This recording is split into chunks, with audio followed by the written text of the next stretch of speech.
आजकल आपने बहुत सारी ऐसी ख़वातीन को देखा होगा या फिर आपके साथ भी खुद भी हो रहा होगा या आपके फैमिली मेम्बर में कोई ना कोई ऐसी ख़वातीन होगी, आपकी सिस्टर, आपकी भाभी, आपके फ्रेंड सर्कल में कोई ना कोई ऐसा आपने ज़रूर देखा होगा कि जो कि ना जवानी में ही बूढ़ी नज़र आने लगती है और बहुत ज़्यादा थकी-थकी महसूस करती हैं और अपनी उम्र के हिसाब से ना काफ़ी ज़्यादा वो बड़ी लगती हैं। ऐसा आखिर क्यों होता है हम औरतों के साथ कि हम जल्दी बूढ़ी क्यों लगने लगती हैं? हम जवान होते हैं लेकिन जवान भी कुछ और लड़कियों को मैंने ऐसा भी देखा है कि वो अभी ठीक तरह से जवान भी नहीं हुई है, 18, 19, 20 में भी नहीं लगी हैं और वो 15-16 साल की हैं, लेकिन देखने में वो इतनी एज्ड लगने लगी हैं कि ऐसा लगता है 25 साल की हैं।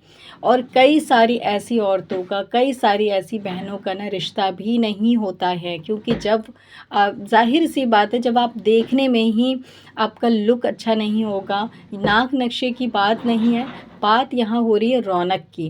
क्योंकि अगर आपका रंग काला भी हो, कैसा भी हो, डल हो कितना भी, लेकिन चेहरे पे नूर और रौनक होता है ना, तो वो रंग मैटर नहीं करता, आपके चेहरे का नूर मैटर करता है और आप बहुत खूबसूरत लगते हैं। और किसी का रंग बहुत ज़्यादा गोरा हो लेकिन चेहरे पे नूर ना हो ना, तो फिर वो चेहरा भी अच्छा नहीं लगता है।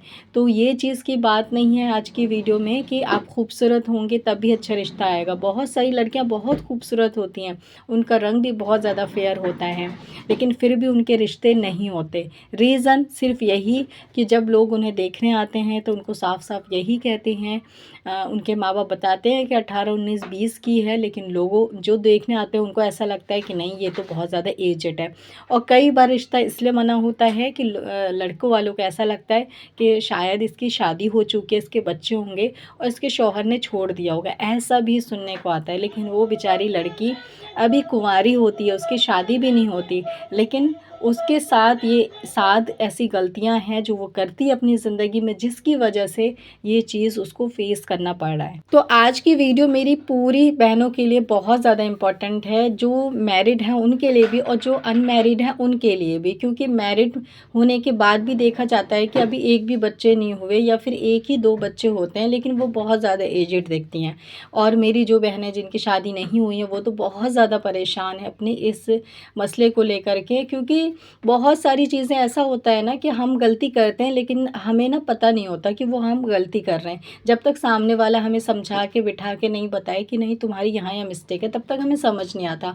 हम ये सोचते हैं कि भाई रोज़ हम भी उठते हैं, रोज़ाना खाना हम भी खाते हैं, हँसते हम भी हैं, बोलते हम भी हैं, घूमते हम भी हैं, तो फिर कहाँ गलती है जिसकी वजह से और लड़कियाँ इतनी खूबसूरत, इतनी अच्छी हैं, उनकी अच्छी जगह शादी हो रही है, हमें तो देखते ही लोग मना कर दे रहे हैं, एजिड बता दे रहे हैं, हमें 2 बच्चों की माएँ बता रहे हैं और हमारा रिश्ता नहीं हो रहा। इन सब से लड़की जो होती है ना, वो बहुत ज़्यादा डिप्रेशन में भी चली जाती है।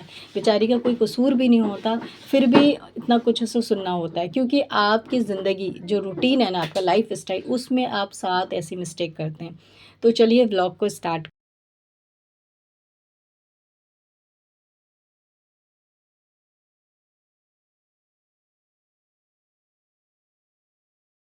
सबसे पहली और बड़ी गलती ना 2 है स्टार्टिंग में। सबसे नंबर 1 पे ये कि जब आप नमाज़ से दूरी बना लेते हैं। नमाज़ एक ऐसी चीज़ है ना कि अगर आप उसको पढ़ते हैं ना, तो आप कितने भी काले हों, कितने भी गोरे हों, कितने भी मोटे हों, कितने भी पतले हों, एक अलग ही नूर रहता है। नमाज़ पढ़ने वाले इंसान को कभी ये कहने की ज़रूरत नहीं किसी के सामने कि हम पाँचों वक़्त के नमाज़ी हैं। उसके चेहरे का नूर बताता है, उसके अखलाक बताते हैं कि वो नमाज़ी है। तो सबसे पहली चीज़ अपने चेहरे पे नूर लाना है ना, तो उसके लिए आप नमाज़ पढ़िए, क्योंकि जब हम वज़ू करते हैं ना, तो हमारे चेहरे के जो गुनाह हैं वो भी धुलते हैं, जो गंदगी है वो भी धुलती है और हमारे चेहरे पे नूर आता है। और ये चीज़ जो भी नमाज़ पढ़ रहे हैं ना अभी, तो उनको तो बखूबी पता है। जो नहीं पढ़ रहे हैं उनको मैं कहना चाहती हूँ कि नमाज से ही आपके चेहरे पे नूर आएगा असली। महंगी क्रीम से, महंगे फेशियल से कोई ग्लो नहीं आता है, वक्ती ग्लो आता है, 1-2 4 दिन का, बस ख़त्म हो जाता है। लेकिन नमाज से जो चेहरे पे नूर आएगा ना, वो ऐसा नूर होगा ना कि आप खुद भी हैरत करेंगे कि आपका चेहरा इतना ग्लो क्यों कर रहा है, आप इतनी खूबसूरत कैसे हो गई, कल तक तो नहीं थी। तो नमाज बहुत ज़्यादा ज़रूरी है अगर आपके चेहरे पे नूर नहीं है तो। सेकंड, एक सबसे बड़ी गलती, सबसे बड़ी गलती सेकंड ये कि जो औरतें स्ट्रेस लेती हैं उनके चेहरे का नूर ख़त्म हो जाता है। उनके चेहरे का नूर ख़त्म हो जाता है और आपके दिमाग, आपकी सेहत, आपका लुक सब डल होना शुरू हो जाता है। और एक और चीज़ मैं आपको यहाँ कहना चाहूँगी, जो भी औरतें स्ट्रेस लेती हैं, चाहे हम लोग जैसे मैरिड हैं और जो अनमैरिड हैं, उनकी भी बात कर रही हूँ। एक चीज़ का इल्म नहीं होता, वो ये कि स्ट्रेस, अगर आप स्ट्रेस में हैं तो आपको और मुझको, हम सबको खुद ही नहीं पता होता कि हमें स्ट्रेस है, हमें एंजाइटी है, हमें खुद इस चीज़ का इल्म नहीं होता। कई बार ऐसा होगा कि आप दुखी होंगे, परेशान होंगे, आपके दिमाग में बहुत सारी बातें चल रही होंगी और आपके चेहरे से झलकता है वो चीज़ कि आप बहुत टेंशन में। सामने वाला इंसान आपसे पूछेगा या कहा भी होगा किसी ने कि आप लग रहा है बहुत ज़्यादा परेशान है, किसी चीज़ का स्ट्रेस है, तो आप बोलते हैं नहीं मुझे किसी चीज़ का स्ट्रेस नहीं है।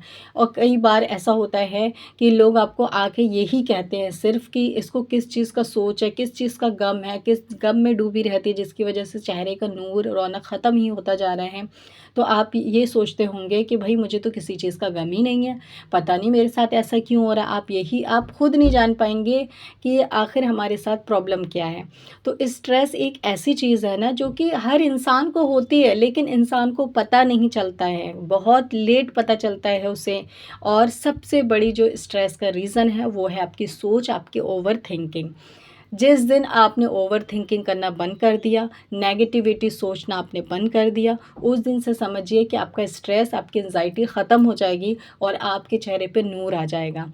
क्योंकि जो लोग स्ट्रेस में रहते हैं, हमेशा सोचते रहते हैं, ओवरथिंकिंग करते रहते हैं, उनका दिमाग, उनका दिल, उनकी शरीर, उनका हर चीज़ कमज़ोर हो जाता है और उनके चेहरे का नूर भी ख़त्म हो जाता है। उनकी आँखें इतनी अंदर चली जाती है, वो खुद भी शीशे में अपने आप को देख के कहते हैं कि ये हमारी शक्ल कैसे होती जा रही है। और यही रीज़न होता है जिसकी वजह से आप ना यंग नहीं दिखते, बल्कि और ज़्यादा बूढ़ी दिखने लगती हैं। जवानी में भी आप बूढ़ी नज़र आने लगती हैं। ये होता है मेन रीज़न जो कि आप गलती करते हैं और आपको अपनी ज़िंदगी में इसे भुगतना होता है। तो आज की इस वीडियो में अपनी सारी बहनों से, सारी सिस्टर से यही कहना चाहूँगी कि स्ट्रेस, एंग्ज़ायटी बिल्कुल आपको नहीं करनी, ओवरथिंकिंग आपको बिल्कुल नहीं करनी। अगर आप चाहती हैं कि आप हमेशा अच्छी दिखें, खूबसूरत दिखें, जवान रहें, तो आपको ये गलतियाँ नहीं करनी है। इंसान हमेशा तो जवान नहीं रह सकता, लेकिन एक फ़िट रह सकता है, अपनी बॉडी को फ़िट रख सकता है, अपने चेहरे पर रौनक रख सकता है। ये चीज़ हम मेंटेन कर सकते हैं, वरना जैसे-जैसे उम्र बढ़ती है इंसान को वैसे-वैसे तो हर चीज़ फ़ेस करनी है। लेकिन अगर वक़्त से पहले इंसान बूढ़ा हो रहा है, तो ये चीज़ उस इंसान के लिए, उस औरत के लिए बहुत दुःख भरी कहानी होती है, क्योंकि उसके रिश्ते नहीं आते। और सोचिए जिस लड़की के रिश्ते ना आए, उसके घर वाले सब कितना उसको ताना देते हैं और क्या-क्या उसको सुनना पड़ता है। वो खुद अपने आप से डिमोटिवेट हो जाती है। यही सोचती है कि मेरी गलती क्या है? गलती यही है आपकी कि आप स्ट्रेस और ओवरथिंकिंग करती हैं, जिसकी वजह से आपके चेहरे का नूर, रौनक सब ख़त्म हो गया। तो ये चीज़ आपको आज ही स्टॉप करनी है। तीसरी आपकी गलती है कि जो भी लड़कियाँ बहुत ज़्यादा पढ़ाई में लगी रहती हैं, क्योंकि एक टाइम था मैं भी बहुत ज़्यादा पढ़ाई में ही घुसी रहती थी।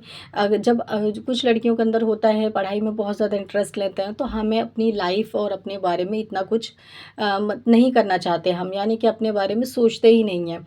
तो पढ़ाई में ज़्यादा लगने का मतलब ना ही तो आपने खाने का ध्यान दिया, ना ही आपने सोने का ध्यान दिया, ना ही आप किसी और चीज़ का पर्सनल ध्यान दे रहे हैं।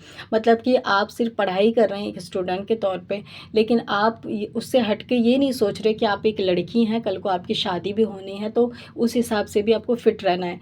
तो जो लड़कियां नहीं सोचती हैं स्टडी के टाइम पे ये चीज़ें, तो वो लड़कियां ज़्यादा ही इस चीज़ का शिकार हो जाती हैं कि वो जवानी में बूढ़ी लगती है। और कुछ लड़कियों का आपने देखा होगा जो पढ़ाई भी करती है, लेकिन अपने आप को मेंटेन करती है, अच्छे कपड़े पहनती है, अच्छे से बाल बनाती है और फिर उसके बाद खाना वक्त पे खाती है, दोपहर का खाना, रात का खाना, सुबह का नाश्ता वक्त पे खाती है, तो उसके चेहरे पे हमेशा ग्लो और रौनक रहता है। लेकिन जो लड़कियां भी किताबी कीड़ा बन जाती है ना, किताब में ही घुसी रहती हैं, तो उनकी पर्सनल लाइफ में ना बहुत ज़्यादा इफ़ेक्ट पड़ता है ये। क्योंकि जब रिश्ते आते हैं ना, तो चाहे कितनी भी डिग्री हो, डिग्री देख के कौन शादी करता है? कोई नहीं करेगा। हर इंसान सोचता है, हर आदमी, कि उसकी बीवी खूबसूरत होनी चाहिए। तो उसके लिए ना आपको अपने ऊपर थोड़ा ध्यान देना होगा। तीनों टाइम का खाना वक्त पे खाना है, हेल्दी फूड लेना है और इसके बाद जो है ना, आपको अपना ख़्याल भी रखना है, ताकि आपके चेहरे पे हमेशा ग्लो और रौनक बना रहे, ताकि आगे चल के जब आपकी शादी का वक्त आए तो ये चीज़ें आपको फेस ना करनी पड़े। नेक्स्ट पॉइंट ये भी इसमें आता है कि नींद, बहुत सारी औरतें जो है ना ऐसा करती है, लड़कियां नींद भी पूरी नहीं लेती हैं, रात को देर से सोती हैं, सुबह जल्दी उठ जाती हैं। तो नींद आपको 8 घंटे कम से कम तो 8 घंटे की नींद हर इंसान को लेनी चाहिए, चाहे आप स्टूडेंट हैं, शादी नहीं हुई है आपकी, चाहे आप मैरिड हैं, शादी हो चुकी है। अब आपको अपने घर के काम मेंटेन करके किस तरह से जल्दी सोना है ये आपको देखना है। अगली सबसे बड़ी गलती है कि पानी हम लोग बहुत कम पीते हैं, जिसकी वजह से डिहाइड्रेशन बहुत जल्दी हो जाता है और हमारा शरीर वीक कमज़ोर हो जाता है। इससे भी हमारे चेहरे की रौनक ख़त्म हो जाती है। जिस तरह से फूल मुरझा जाता है बिना पानी के, वैसे ही हमारा शरीर हो जाता है। अगली सबसे बड़ी मिस्टेक होती है कि बाहर का खाना ज़्यादा खाना और वॉक नहीं करना। तो बाहर का खाना जो लोग भी ज़्यादा खाते हैं ना, तो उनका जो शरीर होता है ना, वो बहुत ज़्यादा जो है वेट गेन कर लेता है, जिसकी वजह से भी वो बहुत ज़्यादा एजिड लगने लगती हैं। तो अब बाहर का खाना आपको कम खाना है और आपको ना थोड़ा सा वॉक वगैरह करना है अगर वेट बहुत ज़्यादा है तो, और अपने आप का पूरा ख्याल रखना है। जो पॉइंट मैंने बताए उसको ज़रूर फॉलो करना है, तो आपकी प्रॉब्लम सॉल्व हो जाएगी। फिर मिलते हैं। अल्लाह हाफ़िज़।